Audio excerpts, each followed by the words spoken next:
അബ്രഹാമിൻ്റെ 99 വയസ്സിൽ ദൈവം അബ്രഹാമിന് പ്രത്യക്ഷനായി അബ്രഹാമിനോട് പറഞ്ഞു, ഞാൻ സർവശക്തിയുള്ള ദൈവമാകുന്നു, നീ എൻ്റെ മുൻപാകെ നടന്ന നിഷ്കളങ്കനായിരിക്കാം. പ്രിയപ്പെട്ടവരെ, ദൈവത്തിന് നിങ്ങളുടെ ജീവിതത്തിൽ പ്രവർത്തിക്കുവാൻ വ്യക്തമായ സമയമുണ്ട്. ദൈവം നിങ്ങളോട് ആലോചന പറഞ്ഞിട്ടുണ്ടെങ്കിൽ ആ ആലോചന നിവർത്തിപ്പാൻ ദൈവം ശക്തനാണ്.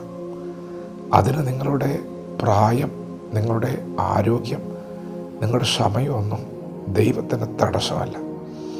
സമയം കഴിഞ്ഞു എന്നുള്ള ഈ ലോകത്തിൻ്റെ വിധികളെ, വാക്കുകളെ ഒന്നും ദൈവം ഗണ്യമാക്കുന്നില്ല.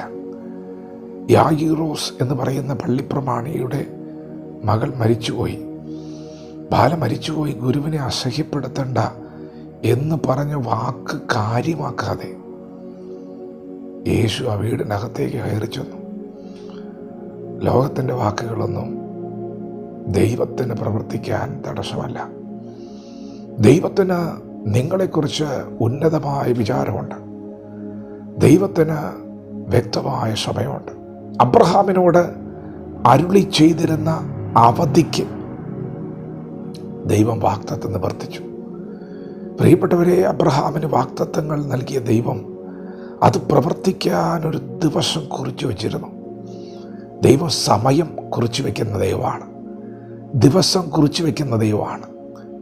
ഇസ്രായേൽ മക്കൾ 430 വർഷക്കാലം അടിമത്വത്തിൽ കിടന്നു. 430 വർഷം തിരുവെഴുത്ത് പറയുന്നു, ആ ദിവസം തന്നെ അവരെ ദൈവം അവിടുന്ന് പുറപ്പെടുവിച്ചു. ദൈവത്തിൻ്റെ സമയമാണ്. ദൈവത്തിന് നിങ്ങളുടെ ജീവിതത്തിൽ പ്രവർത്തിക്കുവാനൊരു സമയമുണ്ട്. ദൈവത്തിന് നിങ്ങളെക്കുറിച്ച് വലിയ വിചാരമുണ്ട്. എന്നാൽ ഇന്ന് പകൽക്കാലം നിങ്ങൾ അതിനെക്കുറിച്ചൊന്നും ഓർത്ത് ഭാരപ്പെടണ്ട. ദൈവം പ്രവർത്തിക്കും. ദൈവം പറഞ്ഞ ആലോചന നിവർത്തിയാകും. എന്നാൽ ഇന്ന് പകൽ പരിശുദ്ധാത്മാവ് പറയുന്നു, നിങ്ങൾ ദൈവത്തിൻ്റെ മുൻപാകെ നടന്ന് നിഷ്കളങ്കനായിരിക്കുക. ദൈവം പരിശുദ്ധനാണ്. ആ ദൈവത്തോട് കൂടെയുള്ള കൂട്ടായ്മ വിശുദ്ധമാണ്. പ്രിയപ്പെട്ടവരെ, നിങ്ങൾ വിശുദ്ധിയോടെ ജീവിക്കുക, നിഷ്കളങ്കരായിരിക്കുക.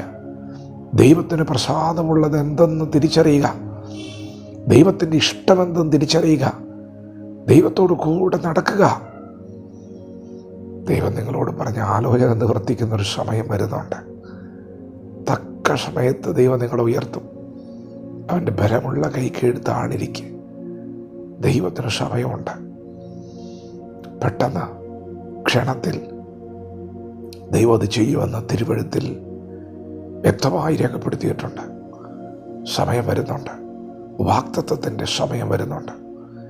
യാക്കോബ് ഇസ്രായേലായി മാറുന്ന സമയം, ഇടയൻ രാജാവായി എഴുന്നേൽക്കുന്ന സമയം.